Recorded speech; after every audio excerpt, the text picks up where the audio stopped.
ہاں یہ ساری چیزیں انسان میں جو خرابیاں پیدا ہوتی ہیں، یہ خرابیاں جب پیدا ہوتی ہیں جب انسان اللہ پہ اعتماد کرنا چھوڑ دیتا ہے، تو پھر وہ اخلاقی لحاظ سے پست حرکتیں کرنا شروع کرتا ہے. ادھر اس کو الو بنایا، ادھر اس کو بیوقوف بنایا، ادھر جھوٹ بولا، ادھر یہ کیا.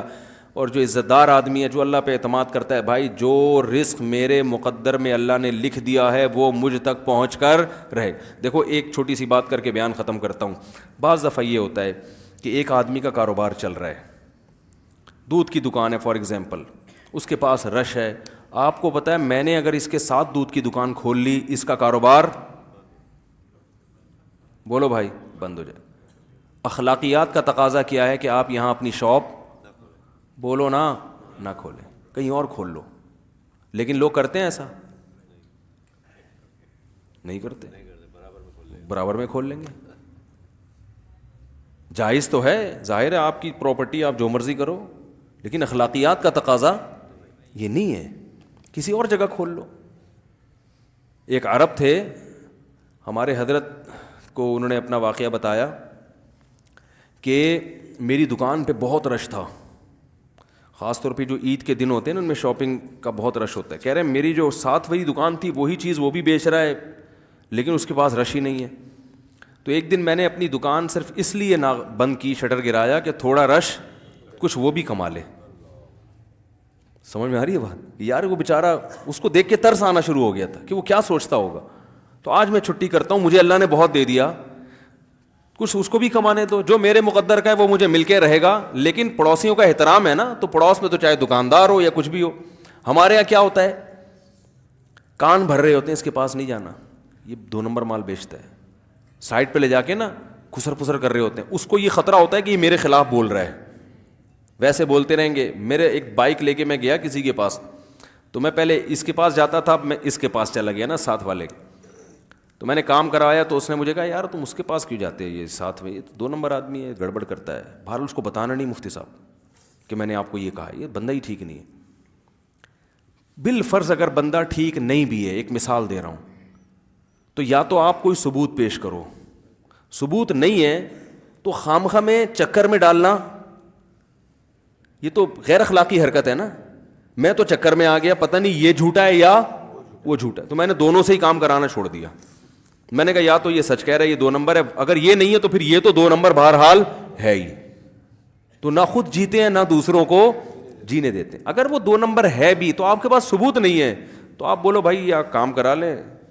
بھائی وہ کیسا آدمی، بھائی مفتی صاحب وہ آپ جانے وہ جانے، میں تو اپنے بارے میں بتا سکتا ہوں، میں کسی کی ذمہ داری کیوں لوں. لیکن پڑوس کی جڑ کاٹ رہے ہوتے ہیں، اپنے جو ہے نا رشتے توڑواتے ہیں لوگ. پتہ ہے آپ کو، کہیں نکاح کا پیغام بھیجو نا، لوگ جا کے کباب میں ہڈی بن کے غیبتیں کر کر کے توڑوا دیتے ہیں. تو یہ ساری غیر اخلاقی حرکتیں ہیں. جو اللہ پہ اعتماد، اللہ پہ توکل کرتا ہے وہ عزت کے ساتھ کماتا ہے، دوسروں کا خیال بھی کرتا ہے. تو جو روزی اللہ نے میرے مقدر میں لکھی ہے وہ آ کے رہے گی. اور پھر اللہ دیتے بھی ہیں اس کو، تھوڑا آزماتے ہیں لیکن دیتے ہیں. اور بڑی بات ہے لوگوں کے دلوں میں عزت بیٹھ جاتی ہے. لوگ بھی تو یہ چیزیں نوٹ کر رہے ہوتے ہیں نا کہ یار کبھی ہمارے خلاف ورغلاتا نہیں ہے، کبھی کسی کو ہمارے خلاف نہیں بولتا اور خیال کرتا ہے الٹا ہمارا ہے بھائی. تو عزت ملتی ہے. عزت ایسی چیز ہے. ایک صاحب نے مجھے بتایا کہ میں ایک پیر صاحب سے بیعت ہوا، اس کو نہیں پتا تھا یہ 2 نمبر آدمی ہے. کہہ رہے میں نے ہدیہ ہی نہیں دیا کئی دنوں تک. اب یہ جو بیعت ہوا یہ بڑا کروڑپتی سیٹھ. کہہ رہے ایک دن پیر صاحب نے کہا یار آج تک کبھی ہدیہ ودیہ نہیں دیا تم نے یار، کوئی 40-50 ہزار روپے دو تو ہمیں. کہتا میں وہاں سے بھاگ گیا اور میں نے پھر ان پیر صاحب کو خط لکھا کہ اگر مجھے آپ پر اعتماد ہو جاتا نا کہ آپ لالچی نہیں ہیں تو 50,000 کی کوئی ویلیو میری نظر میں نہیں ہے. لیکن آپ نے اپنی قیمت 50,000 رکھ کے نا اپنے آپ کو میری نظروں میں گرا دیا. سمجھ میں آ رہی ہے؟ اور صحیح پیروں کا حال دیکھیں. ہمارے ایک رشتہ دار تھے، بچپن کا واقعہ سنا ہے، کہہ رہے ہیں KPK میں کوئی بڑے عالم تھے، کاش مجھے نام یاد ہوتا تو پھر مزہ آتا. انہوں نے اب تو انتقال ہو گیا.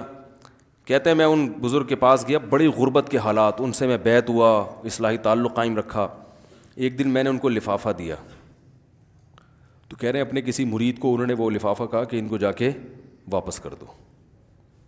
کہہ رہے ہیں زبردستی مجھے لا کے واپس کیا. انہوں نے کہا بھائی ہمارا اصول یہ ہے کہ جب تک کسی سے بہت زیادہ بے تکلفی نہ ہو جائے ہم ہدیہ وصول نہیں کرتے. ہمیں کیا پتا آپ ابھی نئے نئے آئے ہو, آتے ہی پیسے دینا شروع کر دیے, کون ہو بھائی, کیا ہو, کوئی خریدنا چاہتے ہو ہمیں. تو کہہ رہے اس سے قدر کیا ہو گئی, بڑھ گئی.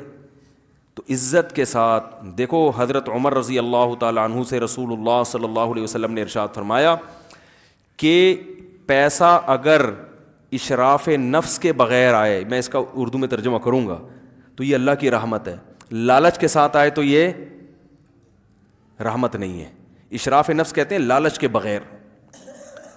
یہ حدیث سمجھانے کے لیے نا ایک واقعہ سناتا ہوں, بات ختم ہو جائے گی, بس پھر یہ 2-4 سوال نمٹاتے ہیں.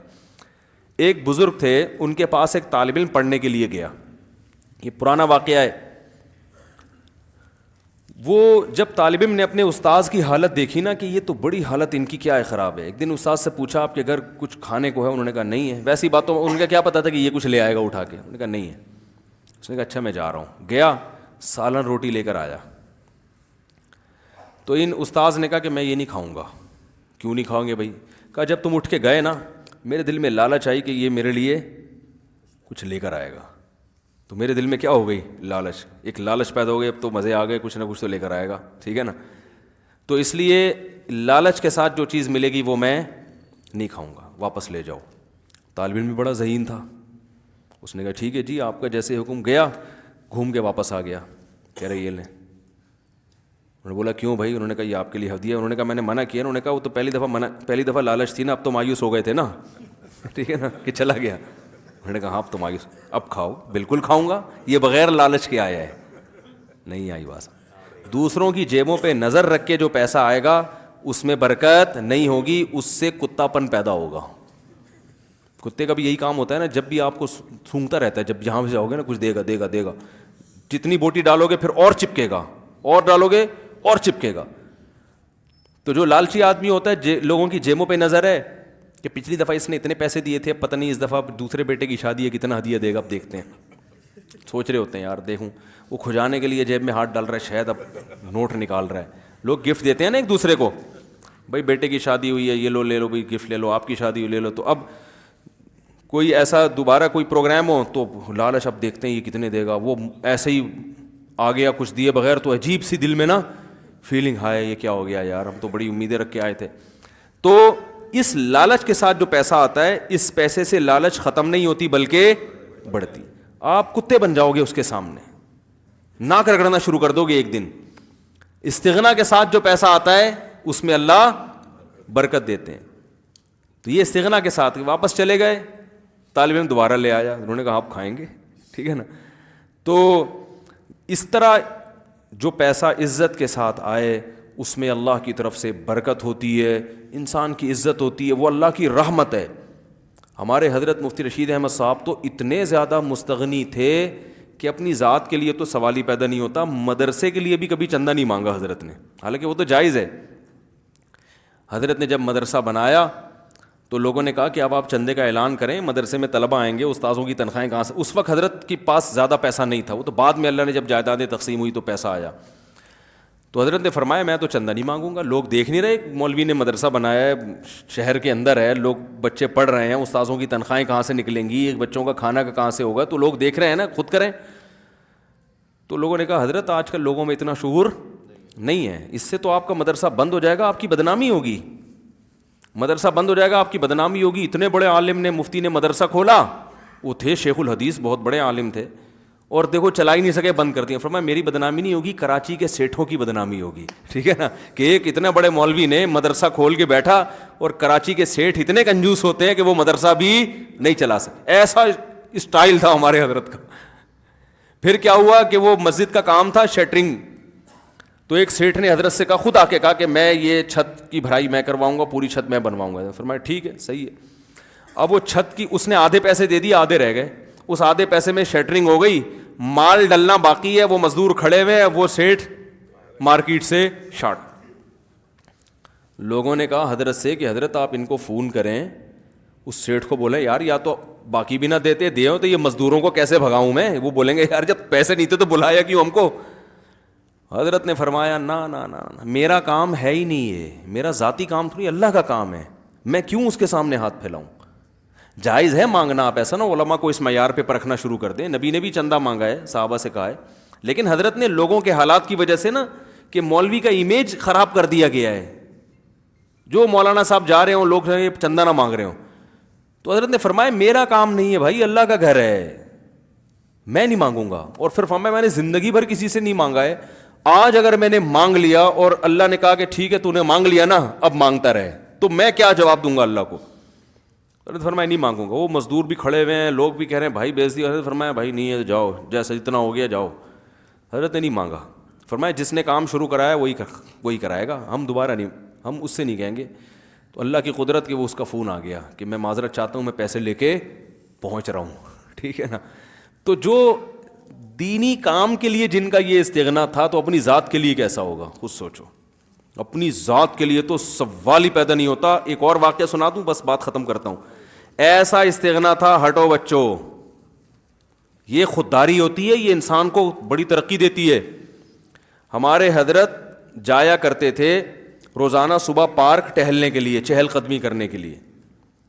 تو پارک دور تھا, تو راستے میں ایک صاحب ان کو ایک دن دیکھا کہ یہ جا رہے ہیں, تو انہوں نے کہا آپ میری گاڑی میں بیٹھ جائیں, میں آپ کو پہنچا دیتا ہوں. حضرت بیٹھ گئے, انہوں نے پہنچا دیا. اگلے دن حضرت جا رہے ہیں, دوبارہ وہ گاڑی آ گئی, کہا میری گاڑی میں بیٹھ جائیں, چلو ٹھیک ہے بیٹھ جاتے. تیسرے دن حضرت نے راستہ ہی بدل لیا. حضرت فرمایا کسی کا احسان کیوں لیں بھائی, ٹھیک ہے نا, جب تک دو ٹانگیں ہیں اس پہ چلتے رہیں گے. بلا وجہ لفٹ کیوں لیں بھائی؟ آج کیا کرتے ہیں, خود روک روک کے لفٹ مانگ رہے ہوتے ہیں, یار ذرا وہاں چھوڑ دینا. ابے بھائی رکشے بھی چل رہے ہیں, ٹیکسیاں بھی چل رہی ہیں, نہیں تو دونوں ٹانگیں استعمال کرو. یہ بڑی گھٹیا حرکت ہے. یا تو آپ کا کوئی جگری دوست ہے, بے تکلف ہے, کوئی بھائی ہے, کوئی بے تکلف لوگوں سے تو چھینی بھی جا سکتی ہے. ابے چل, وہ بے تکلفی کے اصول الگ ہوتے ہیں بھائی. ہم اپنے بے تکلف دوستوں کے ساتھ جاتے ہیں تو وہ زبردستی بھی پیسے نکال لیتے ہیں. وہ تو بے تکلفی کا پتہ ایسے چلتا ہے کہ آپ کو مانگتے ہوئے شرم نہ آ رہی ہو. وہ اتنا آپس کا گہرا تعلق ہے, جیسے بیوی شوہر سے مانگتی ہے تو شرم تھوڑی آ رہی ہوتی ہے اس کو, بلکہ اپنا حق سمجھ کے مانگتی ہے. ٹھیک ہے, تو بے تکلفی کے اصول. تو ایسے دوست, میں نے ایک دن اپنے استاد سے پوچھا کہ کہاں مانگنا غیرت اور حمیت کے خلاف نہیں ہے, اور کہاں مانگنا یہ لالچ ہے, اس کا معیار کیا ہے؟ تو ہمارے استاذ نے بتایا کہ اس کا معیار یہ جہاں مانگتے ہوئے ذرا بھی شرم نہ آ رہی ہو. ٹھیک ہے نا, یعنی اتنی بے تکلفی ہو کہ آپ کو پتہ ہے کبھی میں اس سے پیسے ادھار لے لیتا ہوں, کبھی یہ مجھ سے ادھار لے لیتا ہے. تو یہ اس کی علامت ہے کہ یہ مانگنا بھیک والا مانگنا نہیں ہے. جیسے بھائی سے یار ذرا گٹکا کھانا ہے یار, 50 روپے نکال یار, دے یار, ابھی کل دے دوں گا تیرے کو, ایسا ہوتا ہے نا بے تکلفی. اور جہاں مانگتے ہوئے آدمی کو لگ رہا ہو کہ اس کا احسان ہوگا مجھ پہ, تو وہاں مانگنا ٹھیک نہیں, غیرت کے خلاف ہے. تو ایسے ہی کوئی بلا وجہ آپ اننون آدمی کو روک رہے ہیں, یار مجھے ذرا گاڑی میں وہاں اتار دینا. بھائی رکشے چل رہے ہیں, چنچیاں, یا تو آپ کی جیب چھن گئی, بٹوا چھن گیا, پیسے ختم, زیرو ہو گئے آپ. اب ایک مجبوری ہے, نہ رکشے کے پیسے نہ چنچی کے پیسے, تو پھر کسی گاڑی والے کو ہاتھ دیں, یار مجبور ہو گیا ہوں, تو ٹھیک ہے, سمجھ میں. یا کوئی بوڑھا ہے بیچارے سے رکشے میں بیٹھا نہیں جا رہا, چنچی میں بیٹھا نہیں, بوڑھے آدمی کو تو ویسے ہی لفٹ دینی چاہیے, ٹھیک ہے نا, تو اس کا تو ویسے ہی اکرام ہے. جوان آدمی بلا وجہ خام خمے لوگوں سے لفٹ مانگ رہا ہے. اور حقیقت یہ کہ جو لفٹ دینے والا ہے نا, اس کے دل میں اس کی عزت کم ہوتی ہے. میں بائک پہ جایا کرتا تھا, ایک دن ایک صاحب کو میں بٹھا کے لے گیا, اگلے دن دیکھا پھر وہیں کھڑے ہوئے ہیں وہ, میں بٹھا کے لے گیا, پھر دیکھا پھر وہیں کھڑے ہوئے ہیں. تو میرے دل میں ایک عزت کم ہوئی ہے کہ یار یہ پتہ نہیں اب یہ اسی پہ بھروسہ کر کے بیٹھ گیا. تو آپ سوچو, ہر ایک کے دل, میرے بھی دل, میں تو لے کے جاتا رہا ان کو, لیکن عزت کیا ہوئی کہ میری اب اپنا ایک دھیلا خرچ کرنے کے لیے تیار نہیں. یہ نہیں کہ مجھ سے محبت ان کو تھی, اس وقت تو میں مشہور بھی نہیں تھا, یا تو ہوتا ہے بعض دفعہ چلو یار اس بہانے مفتی صاحب کے ساتھ جائیں گے, تو وہ محبت والا معاملہ نہیں تھا.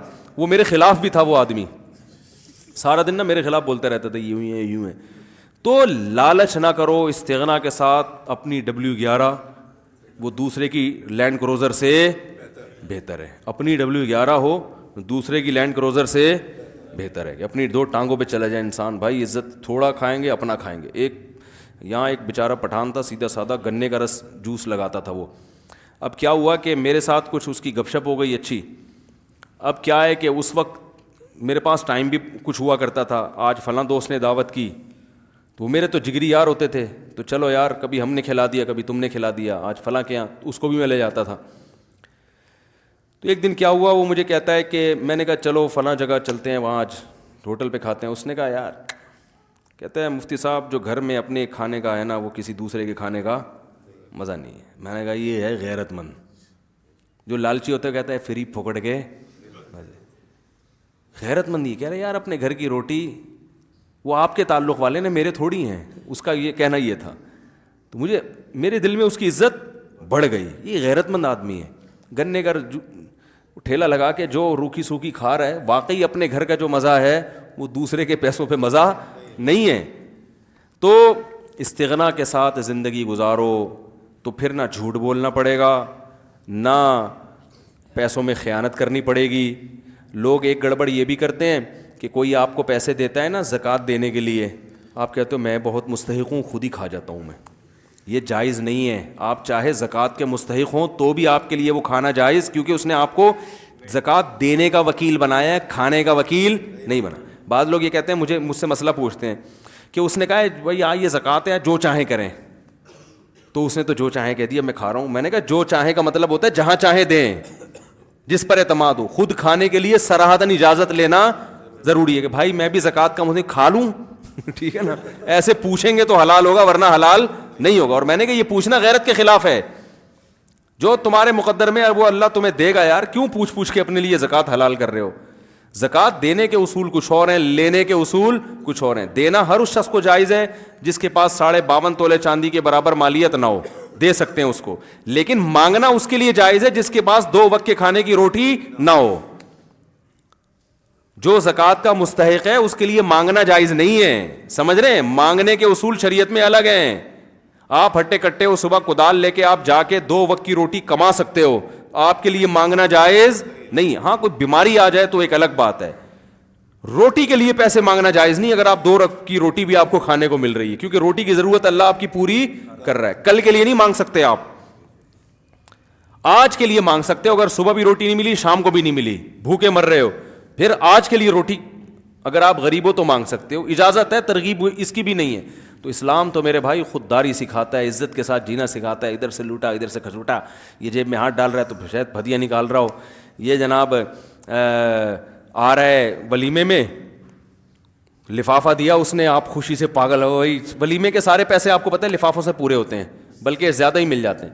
آپ نے گھر جا کے لفافہ کھولا, اس میں خط نکلا, اس میں لکھا ہوا تھا, ایک پھول تھا کہ مجھے آپ کی شادی پہ بہت خوشی ہوئی. آپ کہو گے بھاڑ میں جائے ایسی خوشی. یہ ہو رہا ہے نا آج کل. تو یہ وہ ہدیے جو لالچ سے آ رہے ہیں. بچہ پیدا ہو گیا, وہ خاتون ملنے کے لیے آئیں تو مائیں سوچتی ہیں آئیں گی تو کچھ تو بچے کی سلامی دے کے جائیں گے. ایک دم دل میں ایسا دھچکے لگتے ہیں نا جیسے بجلی کے کرنٹ کے, ایسے دھچکے لگ رہے ہیں. تو پھر بھائی اگر وہ دے کے بھی جا رہی ہیں تو واپس کر دو. بولو بھائی ہمارے دل میں لالچ تھی, یہ ان کو بے شک بولو نہیں, یعنی دل میں بولو کہ لالچ سے جو پیسہ آئے اس میں برکت نہیں ہوتی, آپ رکھیں. تو تھوڑا کھائے عزت کے ساتھ, وہ باڈی کو لگتا ہے بڑی تمیز سے, ٹھیک ہے نا, خون بنتا ہے اس سے, اور غیرت والا خون بنتا ہے, ٹھیک ہے نا. اور اگر وہی ہے لالچ میں کتوں کی طرح ایک بوٹی ڈالو تو پھر پورے محلے میں اس گلی سے اٹھ کے جاتا ہے. کبھی کتے کو آپ ایک بوٹی ڈال کے دیکھو, بس پھر وہ بیٹھ جائے گا دھرنا مار کے. وہ کہے گا آپ نے تو دیا تھا, بھاگ. لوگ کہتے ہیں نا کتے کو ہڈی دے تو جان چھوڑ دے گا, نہیں چھوڑتا. ہڈی نہیں دو گے تو جان چھوڑے گا, بولے گا اس گلی محلے میں میرا رزق نہیں. یہ بلی ہے جس میں استغنا ہے, میاؤں میاؤں کرے گی, کھلا دو گے نکل جائے گی پتلی گلی سے. بولے ٹھیک ہے بھائی, دوبارہ جب بھوک لگے گی تو ملاقات کریں گے. کتا وہیں بیٹھ جائے گا, بولے گا یہاں سے دال روٹی, اور ایسا کتے پن پہ آئے گا نا دم ہلا ہلا کے. بھائی اتنا ہم نے تھوڑی احسان کیا یار, ہم تو کووں کو بھی کھلاتے ہیں, ہم تو چیل کو بھی کھلاتے ہیں. وہ آتے ہیں کھا کے نکل لیتے ہیں پتلی گلی سے. تمہیں ایک بوٹی ڈالی ہے, تم وہیں دھرنا مار کے بیٹھ گئے. تو تمہاری اپنی کوئی خودداری بھی تو ہونی چاہیے نا. تم تو کتے ہو, تم تو خود شکار کر کے کھاؤ یار. تو وہ کہے گا جب مجھے بغیر فری پھوکڑ میں مل رہا ہے تو میں کیوں شکار کروں. تو کتا پن نہ لے کر آئے. اللہ تعالیٰ عمل کی توفیق عطا فرمائے. بچے کا نام میکائل رکھ سکتے ہیں, رکھیں بھائی میکائل. Thanks for watching.